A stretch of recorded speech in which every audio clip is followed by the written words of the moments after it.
Hello class, good evening and I hope you are doing well. This is the second class of CRPC and in our last class we have covered till section 2.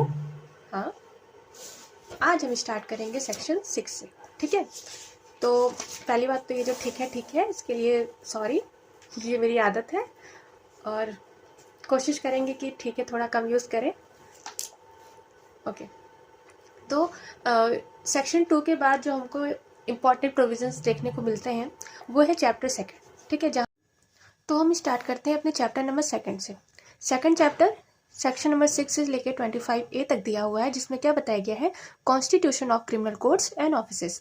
तो हमको chapter number second में कौन कौन से हमारी criminal codes होती हैं, यानी क्रिमिनल कोड कितने प्रकार की होती हैं, उसके बारे में, इसका इस्टेब्लिशमेंट कौन कर रहा है और इनके जो जजेस हैं उनका अपॉइंटमेंट कौन कर रहा है, या इसके अंदर हम देखने को मिलेगा कि स्पेशल मजिस्ट्रेट कौन होते हैं या स्पेशल कोर्ट्स कौन होती हैं. तो वो जितनी भी चीज़ें हैं हमको चैप्टर नंबर सेकंड में देखने को मिलता है. ठीक है, और ये बहुत इंपॉर्टेंट प्रोविजंस है सीआरपीसी के. लेकिन इसके पहले एक छोटा सा व्यू है, छोटा सा इंट्रो है कि हमको पूरे सीआरपीसी में पढ़ना क्या क्या है.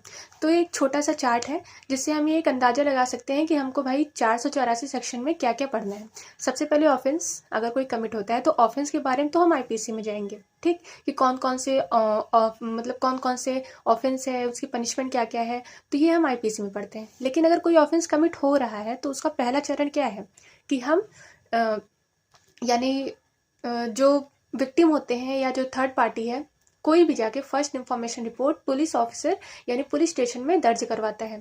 तो ये हो गया हमारा फर्स्ट स्टेज, जिसको हम कहते हैं फर्स्ट इन्फॉर्मेशन रिपोर्ट. अब उसके बाद पुलिस ऑफिसर के पास यहाँ पे जब कोई भी इंफॉर्मेशन आती है तो वो क्या देखते हैं कि केस कॉग्निजेबल है कि नॉन कॉग्निजेबल है. अगर भाई केस कॉग्निजेबल है, कोई संज्ञेय अपराध है, कोई बहुत ही हीनियस अपराध है, तो वहाँ पे पुलिस ऑफिसर के पास ये अथॉरिटी होती है कि वो एक्यूज्ड पर्सन को बिना किसी वारंट के अरेस्ट कर लें.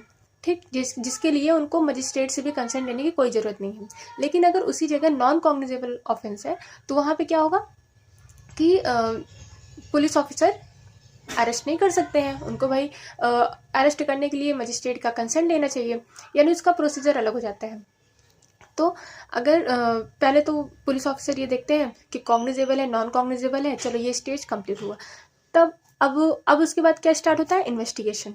ठीक, यानी इन्वेस्टिगेशन का जो प्रोसीजर है वो मेनली किसके द्वारा होता है, पुलिस ऑफिसर के द्वारा या फिर किसी थर्ड पार्टी के द्वारा जिसको मजिस्ट्रेट ये अथॉरिटी दिए हों.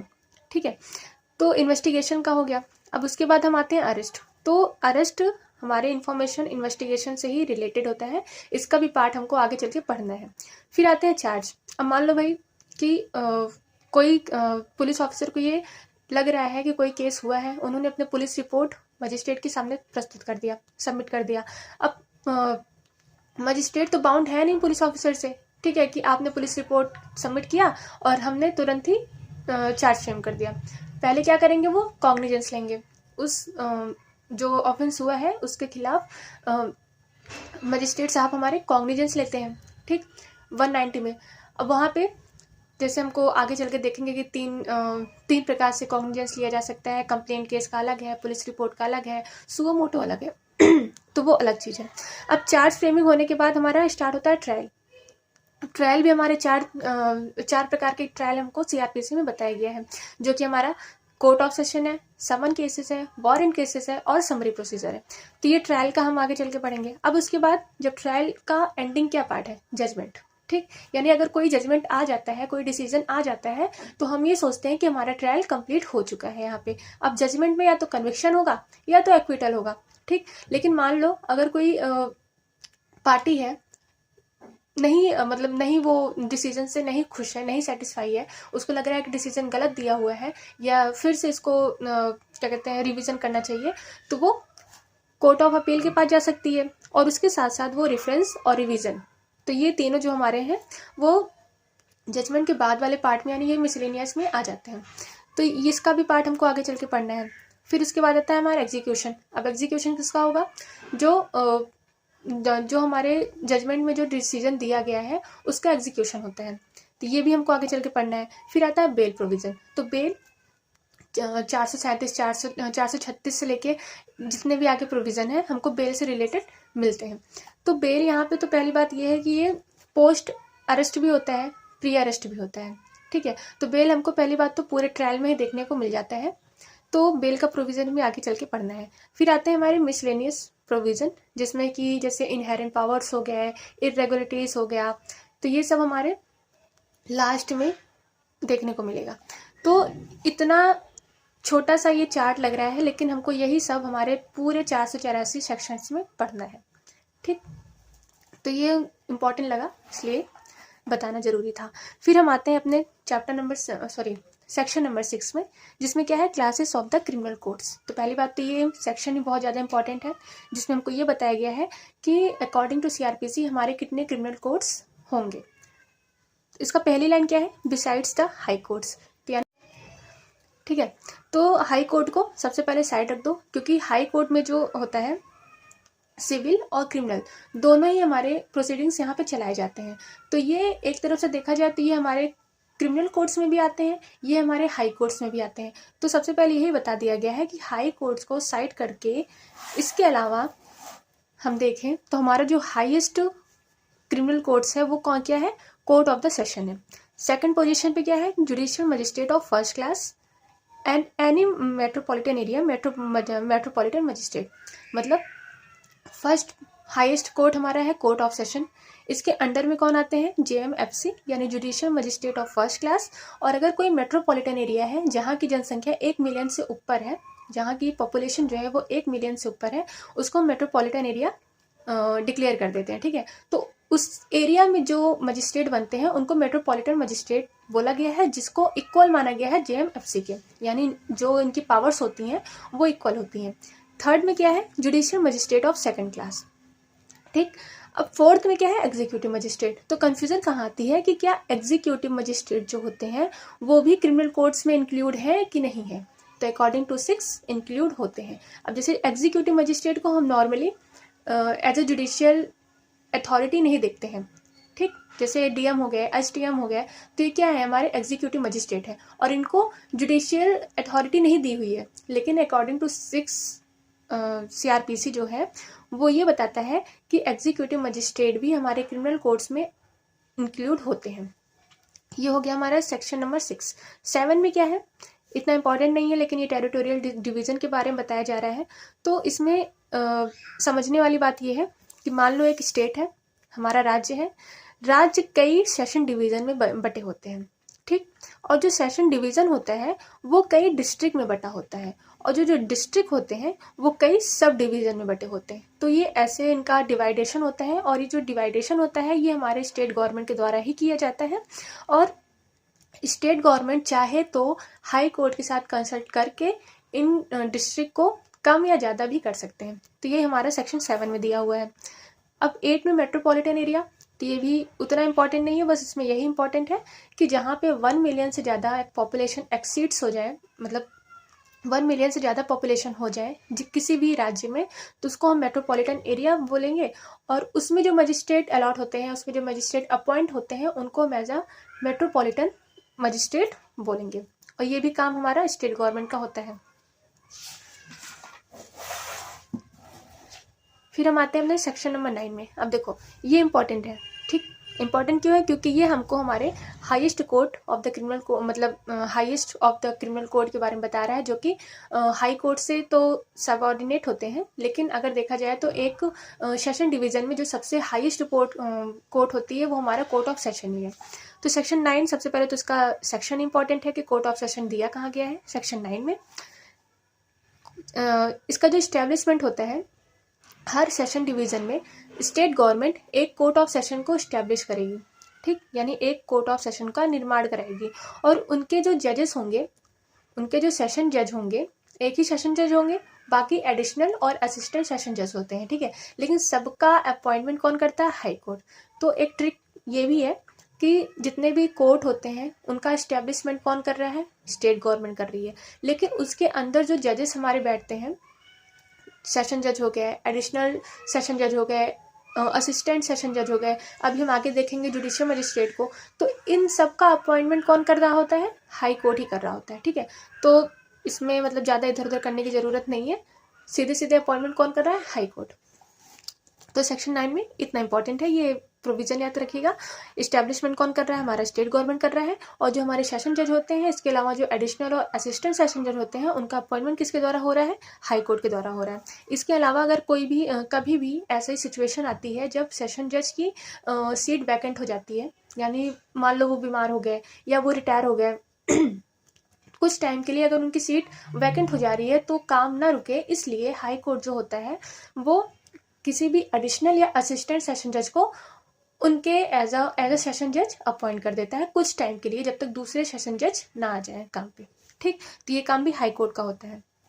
ये हो गया हमारा सेक्शन 9। अब सेक्शन 10 में सब ऑर्डिनेशन ऑफ असिस्टेंट सेशन जज के बारे में बताया गया है। तो इसमें ये बताया गया है कि जो हमारे असिस्टेंट सेशन जज होते हैं वो किसके सब ऑर्डिनेट यानी किसके अंडर कंट्रोल में रहते हैं? तो वो हमारे सेशन जज के कंट्रोल में रहते हैं। सेशन जज का ही काम होता है कि जो हमारे कोर्ट के जो बिजनेस होते हैं, यानी जो हमारे कोर्ट के सारे वर्क होते हैं, उनको डिस्ट्रीब्यूट किसके बीच में करना है? सारे असिस्टेंट सेशन जज के बीच में, कि आप कौन सा काम करेंगे, आप कौन सा काम करेंगे, आपको क्या अलॉटमेंट होगी। ये सारे काम जो होते हैं हमारे सेशन जज के होते हैं एज अ मॉनिटर। ठीक, जैसे हम समझते हैं ना कि क्लास में एक मॉनिटर होता है और मान लो मॉनिटर को कह दिया गया कि आप ये असाइनमेंट उनको दे दो, ये असाइनमेंट उनको दे दो, तो उसी तरह जो मॉनिटर होते हैं वो हमारे, और जो बाकी क्लास होती है वो हमारे असिस्टेंट सेशन जज होते हैं कि आपको ये अलॉटमेंट किया जा रहा है, आपको ये वर्क दिया जा रहा है, आप करिए। तो ये हमारा सेशन जज हो गया। उसके बाद यहाँ पे क्या बोला गया है कि सेशन जज जो होते हैं वो किसी भी अर्जेंट एप्लीकेशन, मान लो भाई स्टेट गवर्नमेंट है, कोई उनका बहुत ही ज़्यादा अर्जेंट एप्लीकेशन है जो कि बहुत ज़्यादा डिस्पोज ऑफ करना है जिसको, उसके लिए कोई भी प्रोविज़न सेशन जज अपने हिसाब से बना सकते हैं। लेकिन अगर मान लो सेशन जज ये नहीं कर पा रहे हैं या वो ये करने में असमर्थ है तो उनकी जगह हमारे एडिशनल और असिस्टेंट सेशन जज भी बना सकते हैं। लेकिन अगर ये तीनों ही मान लो ऐसी सिचुएशन आ गई कि तीनों ही नहीं प्रेजेंट है, यानी तीनों ही कोई भी अर्जेंट एप्लीकेशन को डिस्पोज ऑफ करने के लिए असमर्थ हो रहे हैं, तो ऐसे पोजीशन में सीजीएम साहब को ये पावर दे दी जाती है कि आप कोई भी प्रोविज़न बनाइए जिसके मतलब जिसके द्वारा इस अर्जेंट एप्लीकेशन का डिस्पोजल हो सके। तो ये हमारा सेकंड थर्ड में है। ठीक है, तो ये ज़्यादा इंपॉर्टेंट नहीं है, बस इसको ऊपर से एक बार देख लीजिएगा, काफ़ी है। फिर आते हैं हम अपने सेक्शन नंबर 11 में। 11 में क्या है?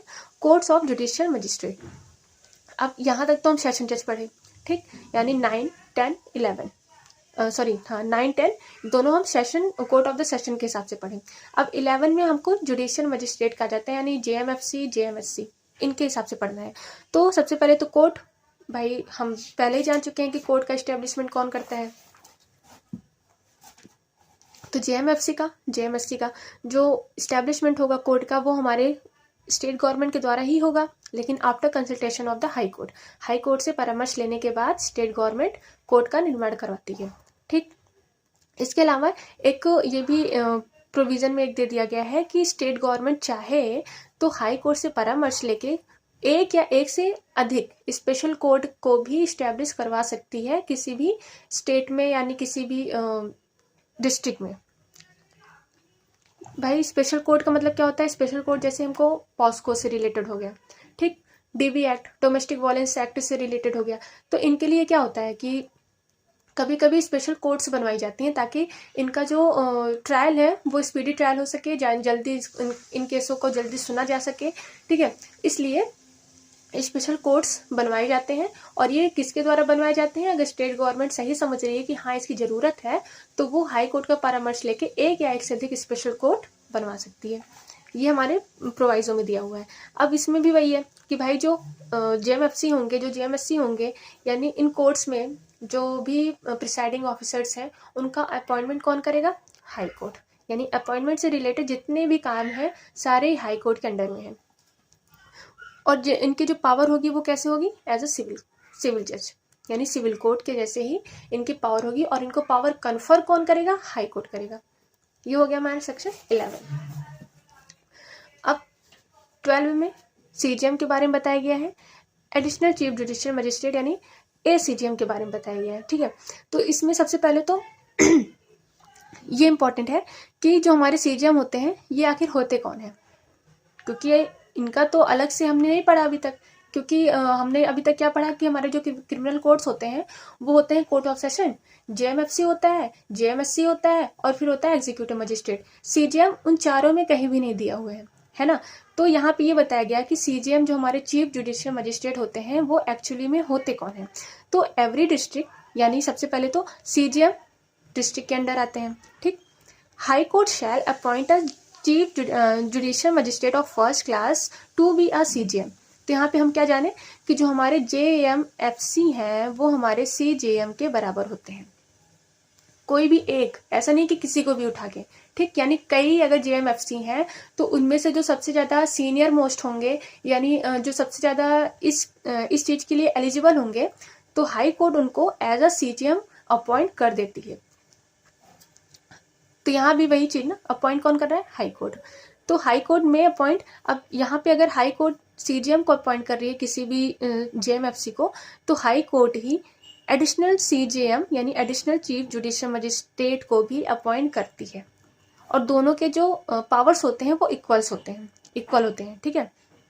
इसमें ये इंपॉर्टेंट है। अब high court may designate any judicial magistrate of first class in any sub division as a sub divisional judicial magistrate. यहाँ पर भी कोई भी जेएमएफसी है तो उनको किसी भी सब डिवीज़न के लिए अगर सब डिविजनल जुडिशियल मजिस्ट्रेट अलॉट करना है तो वो भी काम हमारे हाई कोर्ट का होता है। यानी वो किसी भी जेएमएफसी को सब डिविजनल जुडिशियल मजिस्ट्रेट की पावर्स दे सकते हैं, यानी उस रूप में उनको अपॉइंट कर सकते हैं।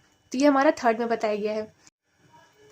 अब बी में क्या बताया गया है कि एवरी सब divisional judicial magistrate shall also have exercise such power of supervision and control over the work। तो यहाँ पे ये बताया गया है कि जितने भी जुडिशियल मजिस्ट्रेट होंगे उनके वो किसके अंडर कंट्रोल में काम करेंगे? सब डिविजनल जुडिशियल मजिस्ट्रेट के अंडर में काम करेंगे। और ये पावर कन्फर्म कौन करता है? हमारा हाई कोर्ट करता है। तो ये हो गया हमारा सेक्शन नंबर 12। अब हम आते हैं अपने सेक्शन नंबर 13 में। तो 13 में क्या है कि ये पहली बात तो ये सेक्शन बेस पे ही इंपॉर्टेंट हो जाता है कि स्पेशल जुडिशियल मजिस्ट्रेट कहाँ बताया गया है? सेक्शन नंबर 13 में बताया गया है, ठीक है। अब 13 में ये बताया गया है कि क्या होता है कि कभी कभी कोई ऐसी पर्टिकुलर केसेस आ जाते हैं, ऐसे कोई भी स्पेशल केस आ जाता है जो कि बहुत ज़्यादा इंपॉर्टेंट होता है किसके पर्सपेक्टिव से? स्टेट गवर्नमेंट या सेंट्रल गवर्नमेंट की, ठीक है।